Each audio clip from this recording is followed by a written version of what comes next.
بسم اللہ الرحمن الرحیم۔ السلام علیکم دوستو، دنیا بھر کی خبروں میں آج آپ سنیں گے، لیکن اس سے پہلے اگر ہو سکے تو لائک اور سبسکرائب کا بٹن ضرور دبا لیں۔ شکریہ۔ غزہ امن معاہدے کے تحت فلسطینی تنظیم حماس نے 20 اسرائیلی یرغمالیوں کو رہا کر دیا، جبکہ اسرائیل کی جانب سے 1700 سے زائد فلسطینی قیدیوں کو رہا کیا گیا۔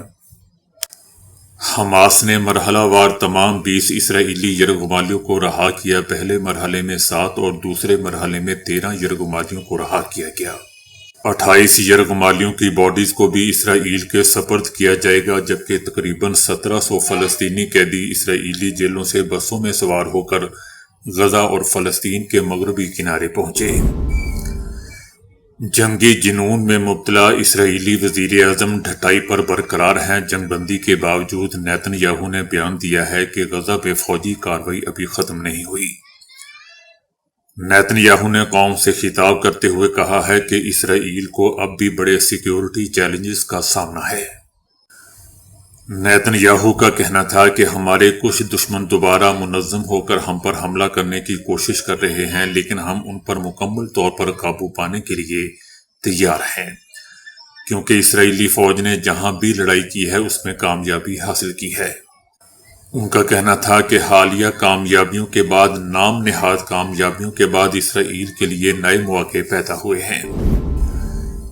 چائنا اور یورپی یونین نے غزہ میں جنگ بندی معاہدے کے تحت حماس کی جانب سے اسرائیلی قیدیوں کی رہائی کا خیر مقدم کیا ہے۔ چائنا کا کہنا ہے کہ چین اس پیش رفت کو خوش آئند سمجھتا ہے اور خطے میں استحکام اور امن کے قیام کی ضرورت پر زور دیتا ہے۔ چائنا نے امریکی صدر ٹرمپ کے کردار کو سراہتے ہوئے کہا کہ صدر ٹرمپ نے اس تاریخی پیش رفت کو ممکن بنایا۔ ایران نے اعلان کیا ہے کہ وہ مصر کے شہر شرم الشیخ میں ہونے والے غزہ امن سربراہی اجلاس میں شرکت نہیں کرے گا۔ ایران کا کہنا تھا کہ ایران اپنی عوام پر حملہ کرنے اور دھمکیاں دینے والے ممالک کے ساتھ ایک میز پر نہیں بیٹھ سکتا۔ ایران کو دوستو اجلاس میں مدعو کیا گیا تھا، تاہم ایرانی صدر اور وزیر خارجہ دونوں نے شرکت کرنے سے انکار کر دیا۔ ان کا کہنا تھا کہ ہم ان لوگوں سے بات چیت نہیں کر سکتے جنہوں نے ایرانی عوام پر حملے کیے، ہمیں پابندیوں اور دھمکیوں کا نشانہ بنایا۔ ایران کا کہنا تھا کہ ایران اس اقدام کی حمایت کرتا ہے جو اسرائیلی جارحیت ختم کرنے اور غزہ سے قابض افواج کے انخلاء کو یقینی بنائے۔ ایران کا دوستو یہ بھی کہنا تھا کہ ایران خطے میں امن کے قیام کے لیے ایک اہم اور مؤثر طاقت ہے اور ہمیشہ رہے گی۔ چائنا نے امریکی صدر ٹرمپ کی جانب سے چینی مصنوعات پر عائد تازہ 100% ٹیرف کو منافقانہ قرار دیتے ہوئے سخت رد عمل دیا ہے، تاہم چائنا نے دوستو اس بار امریکی مصنوعات پر نئے ٹیکس عائد نہ کرنے کا فیصلہ کیا ہے۔ چائنا کا کہنا ہے کہ امریکہ کے اقدامات دو طرفہ تعلقات کے لیے نقصان دہ ہے، تاہم چائنا کا یہ بھی کہنا تھا کہ نایاب ارضی معدنیات پر برآمدی کنٹرول عسکری استعمال کے خدشات کی وجہ سے لگائے گئے ہیں، یہ کوئی مکمل پابندیاں نہیں ہیں۔ چائنا کا کہنا ہے کہ وہ تجارتی جنگ نہیں چاہتا، مگر اگر امریکہ نے اپنا رویہ درست نہ کیا تو چائنا مناسب جوابی اقدامات کرے گا۔ دوستو جیسا کہ ہم جانتے ہیں کہ صدر ٹرمپ نے چائنا پر اضافی محصولات عائد کیے تھے، جس کے بعد وال سٹریٹ میں مندی دیکھی گئی، بلکہ پوری دنیا میں دیکھی گئی، اور بڑی ٹیکنالوجی کمپنیوں کے حصے انتہائی تیزی سے نیچے آ گئے۔ دنیا بھر کے ماہرین کا کہنا ہے کہ چائنا کا فوری جوابی اقدام نہ کرنا اس بات کی علامت ہے کہ مذاکرات کی گنجائش ابھی باقی ہے، تاہم کشیدگی بڑھنے کی صورت میں نومبر میں ہونے والا ٹرمپ شی جن اجلاس میں خطرے میں پڑ سکتا ہے۔ صدر ٹرمپ نے کہا ہے کہ انہوں نے پاکستان اور افغانستان کے درمیان ممکنہ جنگ کی اطلاع سنی ہے، جسے وہ اسرائیل سے امریکہ واپسی پر اس معاملے کو غور سے دیکھیں گے۔ صدر ٹرمپ کا کہنا تھا کہ وہ ماضی میں کئی جنگیں روک چکے ہیں اور اس بار بھی ایک اور کوشش کریں گے۔ ایئر فورس ون میں امریکہ سے اسرائیل جاتے ہوئے ان کا کہنا تھا کہ مجھے ابھی سننے کو ملا ہے کہ پاکستان اور افغانستان کے درمیان کوئی جنگ ہو رہی ہے، مجھے اس معاملے کو بھی واپس آ کر دیکھنا ہوگا۔ صدر ٹرمپ نے خود کو جنگیں ختم کرنے کا ماہر قرار دیتے ہوئے کہا کہ ماضی میں بھی انہوں نے پیچیدہ عالمی تنازعات حل کیے ہیں اور پاکستان اور بھارت کے درمیان کشیدگی کو ٹیرف کی حکمت عملی کے ذریعے روکا تھا، جس میں لاکھوں جانیں بچانے میں مدد ملی۔ نوبیل انعام کے حوالے سے ان کا کہنا تھا کہ میرا مقصد انعام لینا نہیں ہے بلکہ لوگوں کی جانیں بچانا ہے۔ دوستو، یہی بات اگر صدر ٹرمپ حماس اور ایران کے سامنے کہہ دیں تو وہ اس کو کان پکڑا کے جوتے ماریں۔ بہرحال غزہ کے حوالے سے بات کرتے ہوئے ان کا کہنا تھا کہ جنگ ختم ہو چکی ہے اور مستقل جنگ بندی برقرار رہے گی۔ افغانستان کے وزیر خارجہ امیر خان متقی کے دورہ بھارت میں مقبوضہ وادی سے متعلق متنازعہ اعلامیے اور بامیان کی تصویر کے نیچے پریس کانفرنس پر تنقید کے بعد ایک اور متنازع اقدام رپورٹ ہوا ہے، جہاں دارالعلوم دیوبند کے دورے سے قبل ہندو انتہا پسند تنظیم RSS کے ذیلی ادارے کی تقریب میں انہوں نے شرکت کی۔ اس تقریب میں لوگوں کی بڑی تعداد شریک تھی، جہاں خواتین اسکالرز بھی موجود تھیں، اور امیر خان متقی نے بھارت سے تعلقات پر بات کی۔ انہوں نے دونوں ممالک کے اقتصادی، تاریخی، ثقافتی اور تہذیبی تعلقات پر بات کی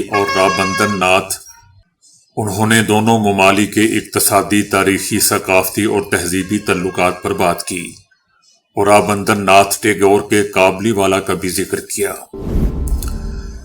افغان طالبان نے سابق وزیر اعظم اور حزب اسلامی کے سربراہ گلبدین حکمت یار کو بیرون ملک جانے سے دوستوں روک دیا۔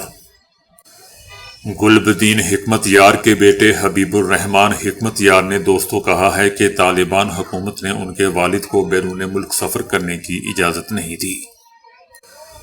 ان کا کہنا تھا کہ طالبان نہ صرف گلبدین حکمت یار کی عوام سے ملاقاتوں میں رکاوٹ ڈال رہے ہیں بلکہ ان ملاقاتوں سے خوفزدہ بھی ہیں اور انہیں خطرناک سمجھتے ہیں۔ نو منتخب وزیر اعلیٰ خیبر پختونخوا سہیل آفریدی نے کہا ہے کہ افغان پالیسی پر نظر ثانی کرنا ہوگی اور جہاں تخریب کاری ہے اس کا حل یہ ہے کہ اس علاقے کے مشیران کو اعتماد میں لینا ہوگا۔ سہیل آفریدی کا کہنا تھا کہ میں عمران خان کا مشکور ہوں کہ انہوں نے ایک ادنا سے ورکر جس کا نہ بھائی نہ باپ اور نہ ہی چچا سیاست میں ہے اسے اس عہدے کے لیے منتخب کیا جو انتہائی اہم تھا۔ میں پرچی سے وزیر اعلیٰ نہیں بنا، سب سے پہلے پاکستانی پھر پختون اور قبائلی ہوں۔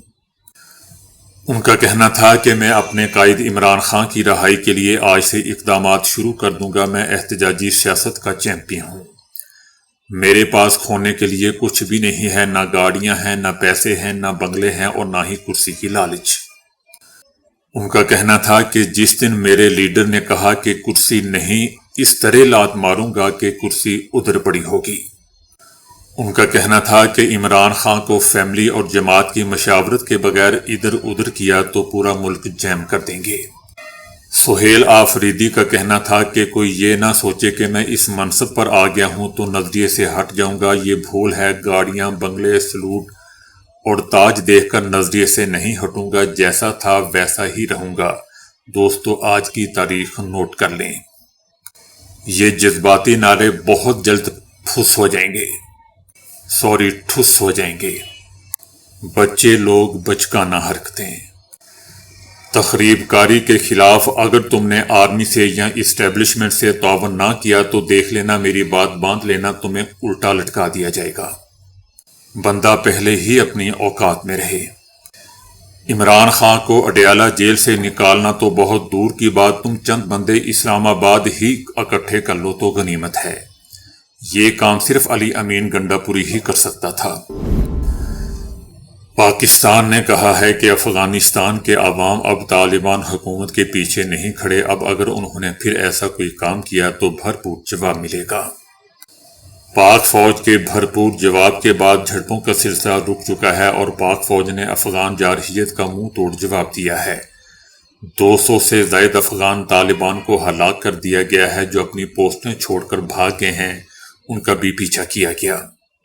پاکستان کا کہنا ہے کہ طالبان کا وزیر خارجہ بھارت میں بیٹھ کر پاکستان کے خلاف بیان دیتا ہے، اسی رات پاکستان پر تخریب کاروں سے مل کر افغان طالبان حملہ کرتے ہیں۔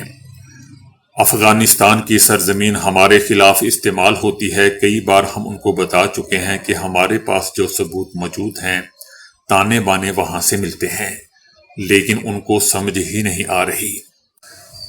دوستو، مولوی عطا تارڑ جیسا کہ ہم جانتے ہیں کہ ہمیشہ بونکیاں مارتے ہیں، وہ کہتے ہیں کہ 2014 میں آپریشن کے ذریعے تخریب کاروں کا خاتمہ کیا، عمران خان نے تخریب کاروں کو واپس لا کر بسایا۔ تخریب کار اور عمران خان جیسے لوگ جو سہولت کار ہیں، ان کے لیے بھی کوئی گنجائش موجود نہیں ہے۔ دوستو، میرے خیال سے اگر یہ عمران خان کو رہا کر دیتے ہیں تو اس معاملے میں ان کو آگے کرتے ہیں تو میں دعوے سے کہتا ہوں کہ ہر قسم کی تخریب کاری ختم ہو جائے گی۔ عمران خان جنگ اور لڑائیوں سے ہمیشہ اس کے خلاف رہا ہے، وہ مذاکرات کے ذریعے بات کر سکتا ہے، اور مجھے یقین ہے کہ افغانستان کے طالبان یا ٹی ایل پی جو بھی وہاں پہ موجود ہیں ان کو سیدھے راستے پر لا سکتا ہے، کیونکہ جنگ سے زیادہ مذاکرات میں، زیادہ گفتگو میں زیادہ طاقت ہوتی ہے۔ یہ میں نہیں کہتا، بڑے کہتے ہیں۔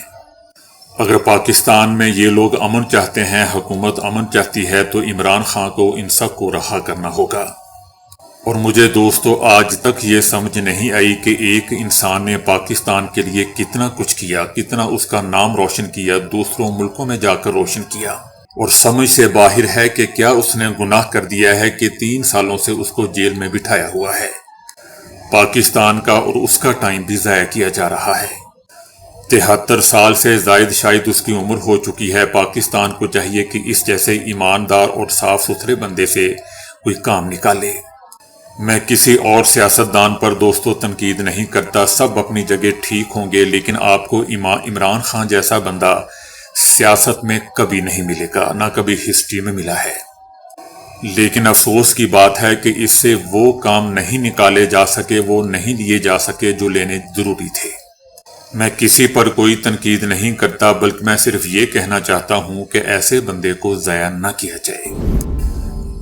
جیسا کہ دوستو ہم جانتے ہیں کہ افغانی وزیر خارجہ امیر خان متقی نے ہندوستان میں بیٹھ کر پاکستان کے خلاف بیان دیا تھا کہ ہمیں نہ چھیڑا جائے، ہمیں چھیڑنے سے پہلے سوویت یونین، امریکہ، برطانیہ، یورپی یونین اور نیٹو سے پوچھ لیں کہ ان کا حشر ہم نے کیا کیا تھا۔ چیئرمین پاکستان علماء کونسل علامہ طاہر اشرفی نے افغان وزیر خارجہ کے بیان پر رد عمل دیتے ہوئے کہا ہے کہ ہندوستان میں بیٹھ کر افغان وزیر خارجہ ہمیں دھمکیاں دے رہا ہے۔ میں ان سے کہنا چاہتا ہوں کہ نہ ہم سوویت یونین ہیں، نہ امریکہ یا برطانیہ اور نہ نیٹو، ہم پاکستانی ہیں، ہمیں یاد رکھنا۔ ہم ہی نے تمہیں بنایا ہے اور ہم ہی تمہیں زمین بوس بھی کر سکتے ہیں، کسی مغالطے میں مت رہنا۔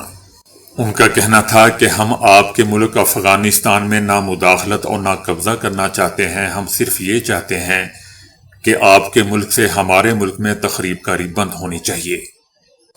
آپ بھارت سے چند روپوں کی خاطر، پلیز بھارت سے چند روپوں کی خاطر ہمارے گھر میں تخریب کاری نہ کروائیں۔ ان کا کہنا تھا کہ پاکستان کی افواج نے جس طرح آپ کو جواب دیا ہے، ابھی تو یہ آغاز ہے، افغان طالبان بھارت کے خلاف پاکستان کی کارروائی سے سبق سیکھیں۔ تو دوستو ابھی کے لیے اتنا ہی۔ ویڈیو کو لائک اور شیئر کرنے کا بہت بہت شکریہ۔